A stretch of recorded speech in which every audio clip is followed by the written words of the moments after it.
আমার বরমশাইয়ের খুশিটা একবার দেখো, মুখে যদিও বা নাও বলে তবুও মনে মনে কিন্তু খুব খুশি। প্রত্যেক দিন এই টিভির কাচের মধ্যে দেখে কোনো রকমে চুলটা আঁচড়ে চলে যায়।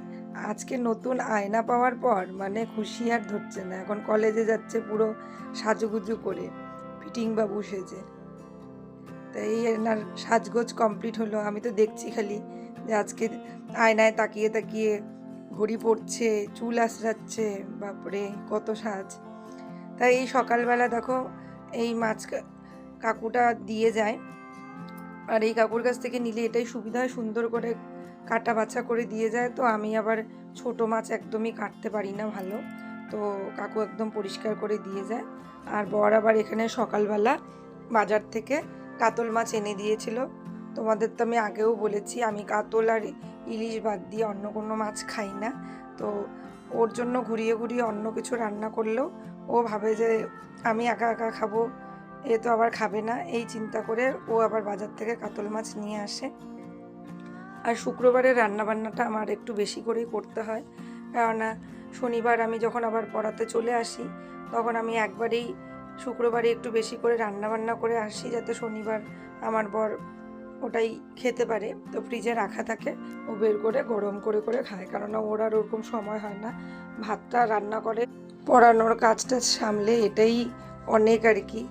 তো এর জন্যই আর কি আমি চেষ্টা করি যতটুকু সম্ভব শুক্রবারেই করে আসার। তো এখানে দেখো আমার এই ছোটো মাছের একটা পাতলা ঝোল, বেগুন, গাজর, আলু এই সব কিছু দিয়ে এই পাতলা ঝোলটা বানিয়েছিলাম। আর এখানে আজকে মাছের ঝোলটা একটু জিরা বাটা, আদা বাটা, কাঁচা লঙ্কা বাটা, টমেটো বাটা এই সব দিয়ে সুন্দর করে করব। এরকম মাছের ঝোল বাড়িতে আমার মা রান্না করে। আর এই মাছের ঝোলটা না দেখতে দেখো সুন্দর লাল লাল রঙের হয়, বেশ কালারিং লাগে আর কি।